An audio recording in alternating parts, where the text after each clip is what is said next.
Սիրելի ռադիո լսողներ եւ ռադիո դիտողներ, ես ձեզ ողջունում եմ FM 106 եւ 5 հաճախականությամբ։ Դուք մեզ լսում եք կամ դուք մեզ դիտում եք լրատվական ռադիոյի գործարար ալիքի թվային հարթակներից որևէ մեկում։ Հերավար կերպով միացել ենք Կանադա, պարոն Պապյանը այս պահին Կանադայում է, վաղուց չէինք հանդիպել, պարոն Պապյան, ողջույն։ Բարև ձեզ։ Այնքան վաղուց չէինք հանդիպել, որ կարծում եմ կարիք կա հիշեցնելու, որ սա Modus Vivendi հաղորդաշարն է, դեսպան դիվանագետ Արա Պապյանի հեղինակայինը։ Այո, դեկտեմբերից չենք հանդիպել մենք։ Ոնց դիմավորեցիք, լավ, այսպես, սենց սկսենք, եթե դեկտեմբերից խոսեցիք։ Ընտանիքի միջավայրում շատ ավելի հանգիստ պայմաններում, քան դարվում է Երևանում, որտեղ այստեղ եթե ինչ որ դիմավորելու բան կա, դա Christmas-ն է ըստ էության։ Դա է, ընտանիքիս հետ միասին։ Պարոն Պապյան, JD Vance-ն է գալու տարածաշրջան, սկզբից խոսվում էր, որ գալու է Հայաստան, հետո պարզվեց, որ նաև Ադրբեջան է գնալու։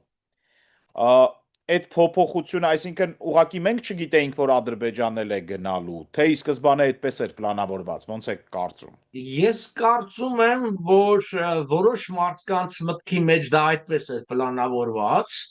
մենք ասելով ես չգիտեմ ում նկատի ունեք, բայց հարցը հետևյալն է, այդ այցը ինչի հետ է կապված ընդհանրապես։ Այստեղ կա երկու աշխատանքային խումբ կամ երկու ուղղություն, որ այդ ուղղությամբ աշխատելը, դա մեկը հենց այդ թրիպի կողմնակիցները, Ամերիկայում դրանք չատակովները, հիշենք, որի գլխին կանգնած է Թուրքիայում ԱՄՆ-ի դեսպանը, որ առաջինը հնչեցրեց այդ թեմայի մասին եւ այլն։ Մենք երևի թրիպին դեռ կանդրադառնանք։ Այսինքն դա թրիպի կողմնակիցներն են եւ Թուրքիան ու Ադրբեջանը որպես հիմնական շահառուներ այդ ծրագրի։ Դա է, բնականաբար գալով Հայաստան ինքը չէր կարող չգնալ։ Ավելին ասեմ ձեզ, եթե մենք արդյունքները համեմատելու կլինենք այդ այցից հետո, կտեսնենք, որ ինքը շատ ավելի կոնկրետ պայմանավորվածություններ կունենա Ադրբեջանում, քան Հայաստանում։ Ինչպես օրինակ, այսպես ասած խաղաղության այդ խորհրդի աշխատանքներին Ալիևի եւ Փաշինյանի մասնակցությունները, որտեղ Փաշինյանի հանդիպումը որ ժուտ գեղարվեստական հանդիպում էր, իսկ Ալիևը կոնկրետ պայմանավորվածություններ եւ դրան հաջորդած նաեւ այլ պայմանավորվածություններ արդեն Բաքվում այցի հետ կապված։ Հետևաբար այդ գաղափարը առաջ տանելով, աջակցելով նաև այն գաղափարին, որ JD Vance-ը որպես քրիստոնեության ջատագով պատրաստակամություններ, ասեմ, որ եթե մեր նախկին հաղորդումները լսեք, մենք բազմիցս խոսել ենք, որ մենք սերտորեն աշխատում ենք Vance-ի գրասենյակի հետ, շատ ավելի սերտ, քան Թրամփի։ Եվ ընդհանրապես այն թեզը, որ ամերիկյան թեզա, Հայաստանը որպես քրիստոնեության առաջին երկիր, Հայաստանը որպես քրիստոնեության վերջին հողակտոր միջին արևելքում, Հայաստանը որպես մարդկության ստեղծման եւ վերաստեղծման օրրան, այս իրենց թեզերն եմ ասում, ես չեմ ասում, այսինքն մերը, եւ որ թեզերի վրա մենք կառուցում ենք հարաբերություններ, բնականաբար պիտի Վենսը կար։ Ըստ որոշ լուրերի ինքը նաեւ պիտի մասնակցի այդ հայտնի կամ ըստ ոմանց տխրահռչակ կոնե աղմկահարույց Հիսուս Քրիստոսի արձանի, չասենք, բացմանը, բայց այդ աշխատանքների շնորհանդեսին։ Այսինքն ես կարծում եմ սա լինելու եւ այլն։ Հետևաբար ի սկզբանե կարող եմ ասեմ դա նախատեսված էր, դրա մասին շատ չէր խոսվում, անգամ դեռևս 1 ամիս ավելի քիչ առաջ լուրջ կասկածներ կգա թե կգնա, ես կարծում եմ վերջնական որոշումը կայացվեց Ալիև Թրամփ հանդիպումից հետո Վաշինգտոնում խաղաղության խորհրդի ընթացքում։ Խաղաղության խորհրդի մասին դեռ անպայման խոսենք, պարոն Պապյան, բայց ես ուզում եմ մենք շատ երկար ենք խոսել, դուք ավելի շուտ շատ մենք մանրամասն քննարկել ենք հնարավոր ձևաչափերը հայ-ամերիկյան համագործակցության եւ կարեւորության ամերիկյան ներկայության Հայաստանում։ Ես նույնիսկ հիշում եմ, որ դուք օրինակ էիք բերում, որ ինչ որ մի ժամանակահատվածում Միացյալ Նահանգների դիվանագետներից մեկի հետ շփվելուց ձեզ ասում էին մեզ հնարավորություն տվեք գոնե միտեղ մենք դրոշ դնենք Հայաստանում, որ ցույց տանք մեր ներկայությունը։ Արդյոք թրիփը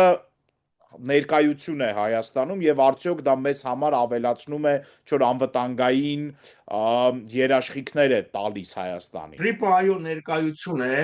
թրիփը այո որոշ այսպես չասեմ երաշխիք, որոշ տարեր ավելացնում է մեր անվտանգությանը, բայց ցավոք սրտի չի տալիս երաշխիքներ։ Բացատրեմ ինչու։ Նախ առաջինը դատելով հենց այդ փաստաթղթից, սա մասնավոր ընկերություն պիտի լինի, որովհետև եթե development company է, ասենք company-ն ընկերությունը, գոնե ամերիկյան օրենսդրությամբ բացարձակ մեծամասնությամբ, եթե ինչ որ խուճուճ ձևակերպումներ չասեն, դա լինելու է մասնավոր ներդրումներ եւ մասնավոր ներկայություն։ Ես հիշեցնեմ ձեզ, երաշխում եւս ամերիկյան մասնավոր ընկերությունը ներդրումներ էր անում, որը ձեռնատու չէր Ալիևին, ստիպեցին երաշխից տեղափոխվեց այդ գործարանի կառուցումը, դրոշներ կախած էր։ Հետևաբար մասնավոր ընկերության դերը կա, բայց երաշխիք չի։ Ազգային ժողովրդավարական բևեռը ես անձամբ բազմիցս հանդես ենք եկել Միացյալ Նահանգների հետ ՆԱՏՕ-ի ոչ անդամ հիմնական դաշնակցի կարգավիճակ ստանալու օգտին։ Այդ երկար ձևակերպումը, որ ասեցի, սրանք բառեր չեն, դա այսպեսի անվանումն է, այսինքն non-NATO major ally of the United States եւ այլն, որը հնարավորություն կտար, եթե ոչ ուղիղ ներկայություն, ապա որոշակի ներկայություն, այսինքն գոնե տեսուչների, ուսուցանողների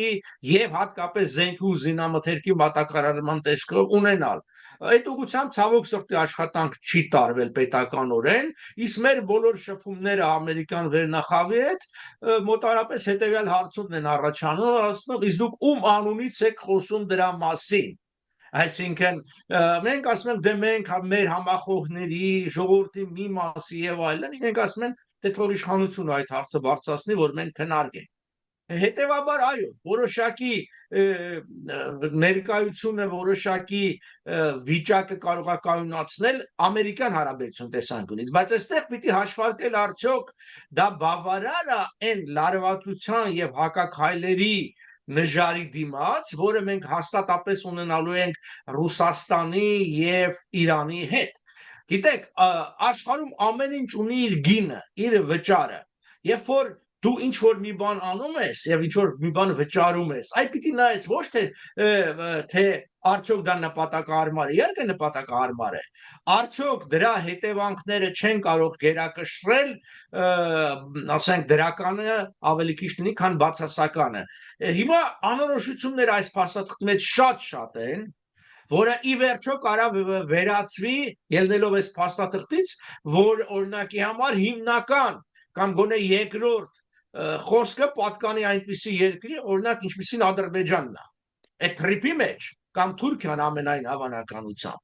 կամ Իսրայելն է, չգիտեմ, բայց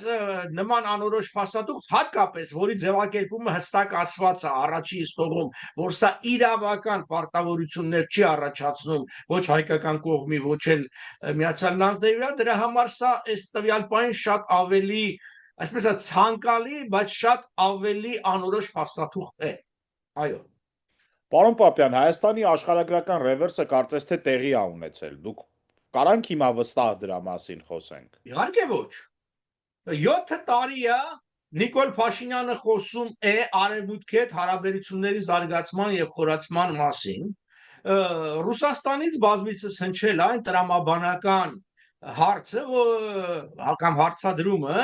որ դուք չեք կարող միաժամանակ ԵԱՏՄ եւ ԵՄ, այսինքն անդամ լինել, այսինքն որոշեք, մենք ոնց որ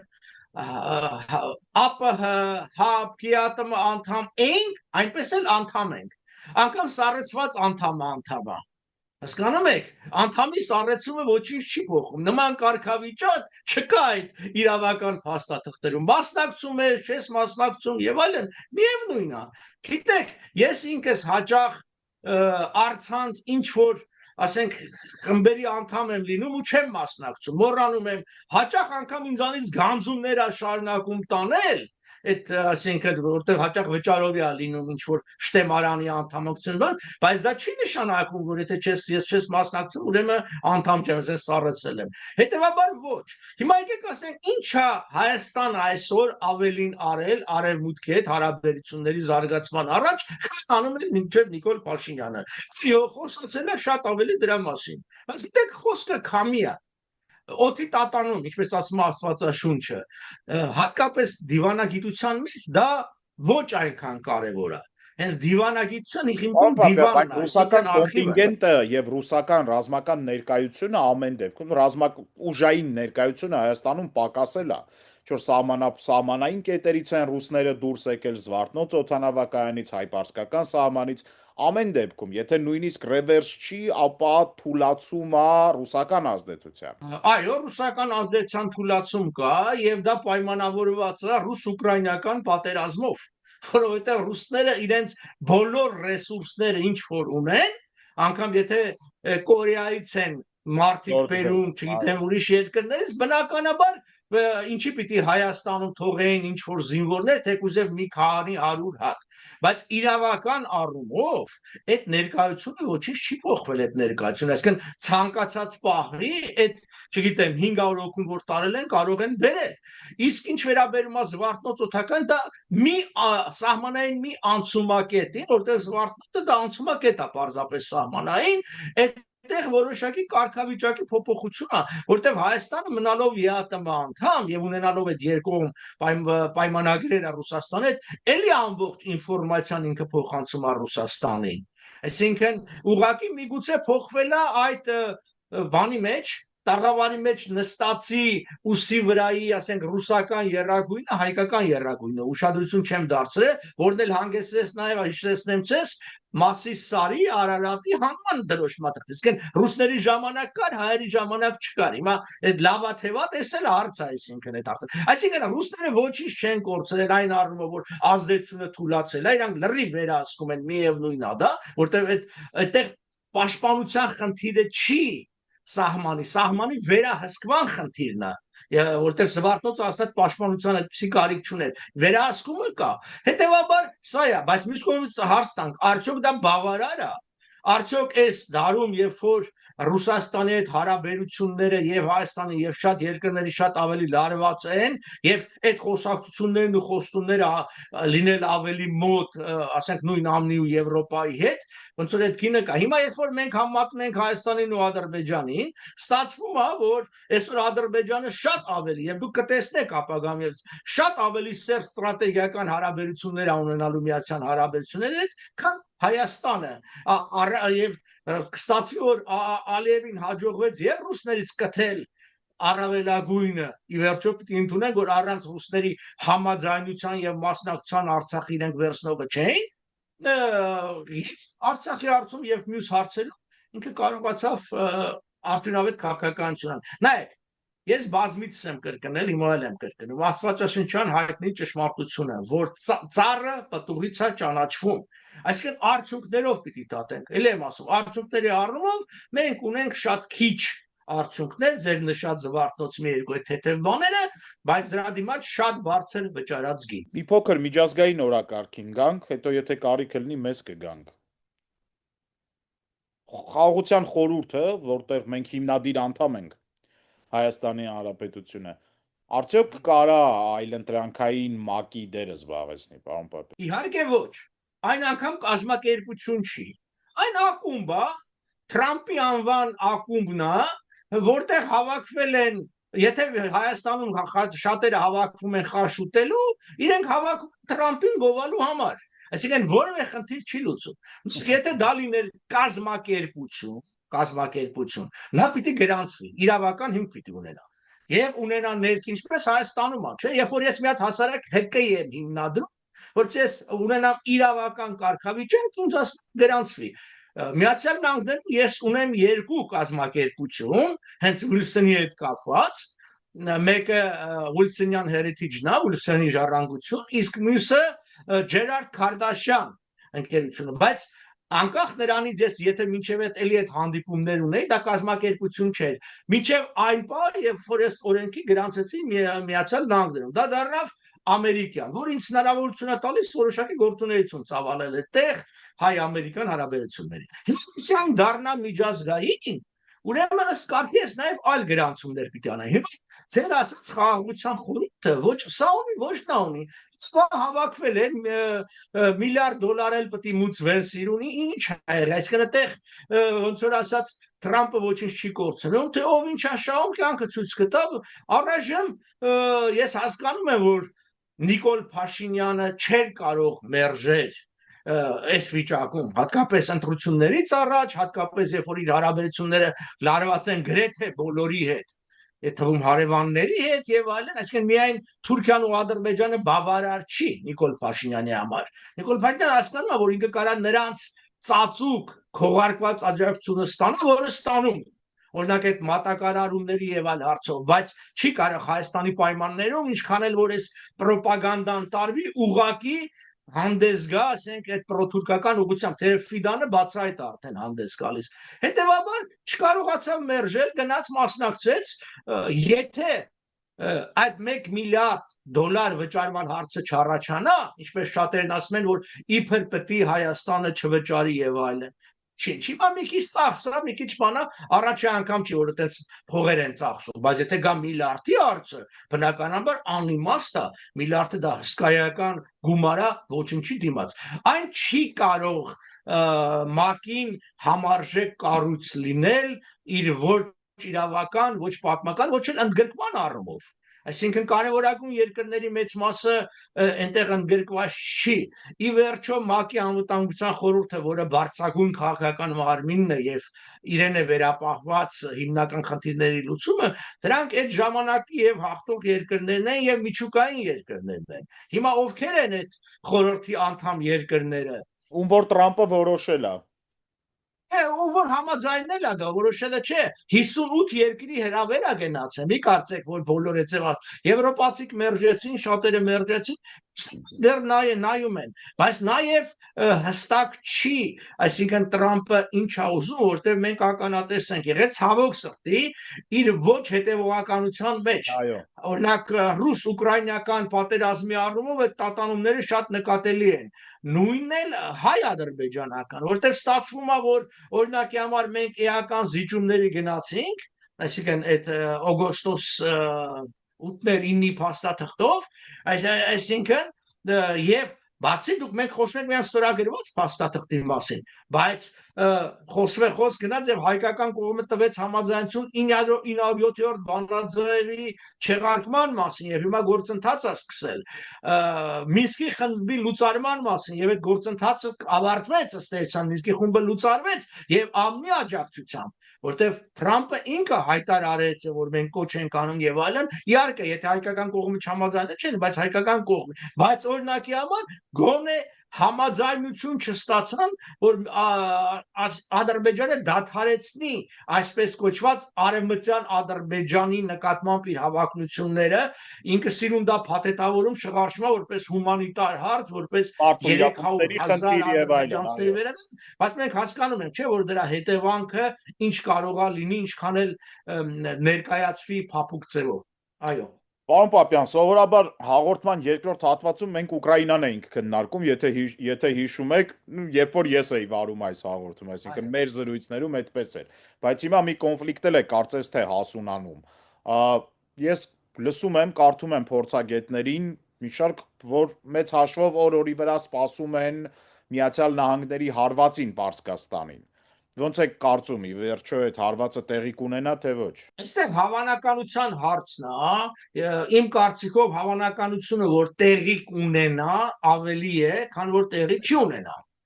Բացատրեմ ինչու, որտեղ նախորդ պատերազմի ժամանակ, այդ 12 օրվա այսպես կոչված պատերազմի ժամանակ, որը իրանական կողմը իհարկե մեծ հաղթանակ ներկայացրեց, բայց ըստ էության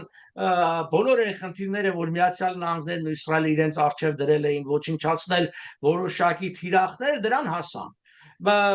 Իրենց մտայնությունը ամերիկյանը Իսրայելը իհարկե ավելի կոշտ եւ ավելի խորագնա գործողությունների կողմից, բայց միացյալ մտածում էին, որ եթե մենք այս կանանենք բավարար է, տեղում բավարար ուժեր կլինեն, որոնց կհաջողվի իշխանապողություն իրականացնել։ Հիմա այս վերջի դեկտեմբերից սկսած արդեն ամիսից ավել իրադարձությունները ցույց են տալիս, որ ինչքան էլ ժողովրդի դժգոհությունը ուժեղ է եւ անհամեմատ ավելի մեծ է, որտեղ ըստ հաշվարկների, եթե նախորդ անգամ 16 ուստանի են տեղ ունեցել գործողություններ, հիմա բոլոր համատարած է եւ այլն, զոհերի թիվն էլ ահավոր ինչ որ թվեր է ասվում եւ այլն, բայց միևնույն է եկան այն եզրակացին, ինչ որ բոլշևիկներն էին ժամանակին, դա այն էր, որ հիշում եք մի հատ էլ ֆիլմ կար «Հրացանավոր մարդը», այսինքն բռնատիրության պայմաններով հրացանավոր մարդու դեմ գործում է հրացանավոր մարդը, այլ տարբերակ չկա, այդ ինքնախաբեությունը, որ այ հեսա կելնենք, բան կանենք, էս կանենք, այն կանենք, չգիտեմ, թավշյա, մավշյա, չէ, այդ պայմանավորություն չլներ ու թավշի կողքը վեց հատ էլ բան կանեին, պատանք կսարքեին։ Խնդիրը այդ է, անկամ Ֆիդել Կաստրոյի այսպես կոչված հեղափոխությունը բոլորը գիտեն, իմ այլ փաստաթղթերը բացահայտվում որ դա պայմանավորություն, եթե Ամերիկան $2 միլիոն Բատիստային չվճարեր եւ չասեր երկիրը թող գնա, այս ծերից մտավ առանց դիմադրության ասավ ընցերը ուրիշ բան հաշվարկները սխալ է։ Հիմա այո, հնարավոր է, որովհետեւ խնդիրներ կա, որ պիտի լուծի Միացյալ Նահանգները եւ Իսրայելը, հնարավոր է փորձեն թիրախային հարվածներով լուծեն։ Ինչու՞ է խնդիր, ինչու է դեռևս ոնց որ ասած բան են անում, հետաձգվում է, որովհետեւ եւ Իսրայելում եւ ամերիկյան ռազմաբազաներում պատրաստվում են հետ հարվածի հետևանքներին, մասնավորապես հիվանդանոցները, հոսպիտալները, չգիտեմ, ռմբապաստարանները այդ հարցերն են լուծում, նաեւ երկրից դուրս են բերում կամ ռազմավ դուրս են բերում ոչ էապես ներկա լինելու անհրաժեշտ մարդկանց։ Այո։ Պարոն Պապյան, պատկերացում կա ոնց կավարտվի այդ կոնֆլիկտը եւ ինչ վիճակում կլինի Պարսկաստանը։ Այսինքն փորձենք սենց ձևակերպեմ, հա, հարցը, արդյոք կա հստակ առաջադրանք, թե մարտական գործողությունները ինչի համար են անցկացվում։ Սրանք պատժիչ գործողություններ են, սրանք ատոմային ծրագրի դեմ են, թե սրանք գործողություններ են միտված ռեժիմի վերջնական փոփոխության։ Էլի բոլշևիկներին այսօր մի քիչ բոլշևիկներին շատ հիշեցի, մեջ վերենք, բոլշևիկները ունեին պրոգրամա մինիմում, պրոգրամա մաքսիմում։ Մոտնանք այդ ծևով։ Եվ ընդհանրապես ցանկացած գործողություն, երբ որ դու ծրագրավորում ես, դու կարող ես մտքիդ մեջ շատ բաներ ունենաս, բայց հաշվարկում ես մոտավորապես ինչ կարող է լինի։ Հիմա կարծում եմ նվազագույնը նպատակը եթե հարվածեն, էլի եւս մի քանի տարով հետ գցեն այդ ծրագիրը, ոչնչացնեն միգուցե ղեկավարությանը, որովհետեւ հիմա լուրեր կան, որ Խամենեի նստավայրը, որտեղ նա փոփոխում է անդադ այդ բունկերները, տեղն են հետապնդում եւ այլն բան։ Իսկ առավելագույնը մաքսիմում կարծում եմ այդ իշխանափոխությունն է, ելնելով այն դրույթից, որ եթե երկրի վերնախավը ոչնչացվի, եթե ռազմական կարողությունները ոչնչացվեն եւ եթե նաեւ այն ուժերը, որոնք ժողովրդին կարող են ոչնչացնեն,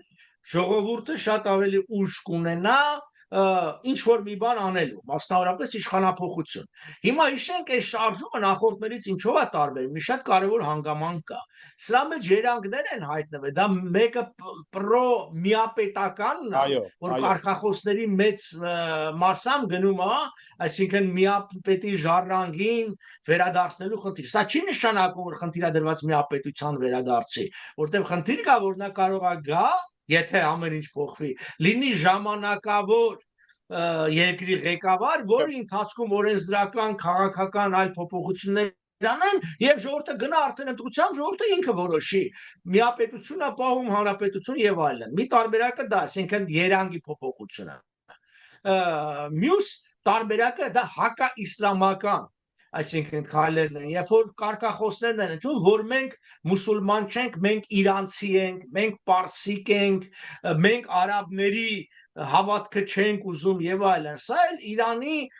նացիոնալիզմի վերելքն է, որտեղ նույն շահի ժամանակ հիմնական գաղափարական առանցքը, որի շուրջ ինքնություններ կառուցվում, դա համաիրանական նացիոնալիզմն էր, բանը։ Հիմա սա ավելի պարզ է դարել եւ հարցակումները մսկիթների եւ այդ վառել մսկիթները նաեւ ցուցանիշ է, որ իրենք դիտարկում են մսկիթը որպես իշխանության հենարան եւ դրա համար օրինակի համար մենք երբ որ 90-ականների սկզբին արտգործնախարարություն, եթե հիշեք, բացվեց ու տեղափոխվեցինք աշխատանքի ներկայիս սահմանադրական դատարանի շենքը, այդ Բաղրամյան փողոցի ամենասկզբում, դա նախկին քաղկոմի, այսինքն կոմունիստական կուսակցության Երևանի կենտրոն շենքն էր։ Եվ դա մեզանից առաջ ինչ որ տարբեր անկախականները մտել էին, թալանել էին հեռախոսները, գորգերը եւ այլն։ Եվ ինչ որ բաներ ջարդել էին։ Ինչու՞, որտեղ այդ կառույցը, այսինքն ռայկոմը, քաղկոմը դիտարկվում էր որպես իշխանության հենար։ Իշխանության բան, հա։ Հիմա Իրանում էլ մսկիթն է որպես այդպեսին դիտարկում, որտեղ ինքը իսլամական հանրապետությունը կա այս ամբողջը։ Իսկ այն նախկին բաները, որ դադարեցնել միջուկային ծրագիրը, ընդունել Իսրայելի գոյությունը եւ համագործակցել ԱՄՆ-ի հետ, այդ ամբողջը կա։ Հարցը հետեւյալն է. անհամեմատ հիմա այս բողոքողները շատ են եւ անհամեմատ պատրաստակամությունը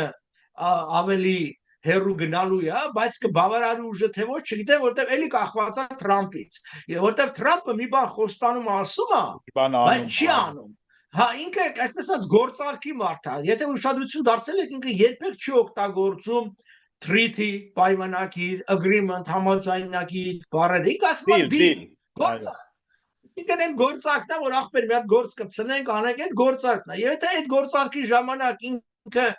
առաջարկ ստանա ամնի համնար հարմար գործարքի, օրինակի համար իշխանությունները, Իրանի իշխանությունները վերջի պահին էական զիջումներ անեն, ասենք Իսրայելի գոյության հարցում, միջուկային ծրագրի հարցում, դադարեցնի, թեև ինքն է կոչ արել ժողովրդին, որ դուրս եկեք փողոցներ։ Այո։ Մենք երևի թե այդ հանգամանքը պիտի հաշվի առնենք Միացյալ Նահանգների վրա հույս դնելուց այս պահին, պարոն Պապյան։ Բոլոր երկրների վրա հույս դնելուց պիտի հանգամանք հաշվի առնենք եւ այստեղ անձի գործոնը եւս կարեւոր է։ Գիտեք, մարդու տեսակից է կախված։ Մեզ սովորացնում էին, որ գիտեք, անձը պատմության մեջ անհատի դերը կարեւոր չի, բայց այն ինչքան ես եմ ուսումնասիրում, ես հասկանում եմ, որ լավ է կարեւոր է։ Հա, շատ էլ կարեւոր է։ Եվ այդ անձի ով լինելուց հաճախ պատմությունը որոշակի այլ ընթացքա ձեռք բերում։ Այո։ Սիրելի ռադիո լսողներ, կոնֆլիկտները շատանում են, մեր 26-27 րոպեն մեզ հատկացված չի բավարարում այլևս քննարկել ցավոք սրտի ստեղծված իրավիճակը։ Լավ չի, բայց այդպես է, մենք հաջորդ հաղորդմանը, եթե ինչ-որ հրատապ բան չլինի, մի փոքր էլ Ուկրաինայից կխոսենք, որտեղ այդտեղ էլ զարգացումներ կան։ Շատ շնորհակալ եմ, պարոն Պապյան, որ մյուս մայրցամաքից ժամանակ գտանք։ Հուսանք, որ արդեն մենք գրաֆիկով կշարունակենք մեր հաղորդումները։ Սիրով, այո, մոտ ապագա մենք կվերսկսենք մեր առօրյա աշխատանքները միասին, ինչպես արդեն մի 15 տարի է համարյա։ Մոտենում է 10-ից ավել է, մոտենում է 15-ին։ 15-ին, այո։ Այսօր այսքանը, կհանդիպենք, շարունակեք լսել մեզ։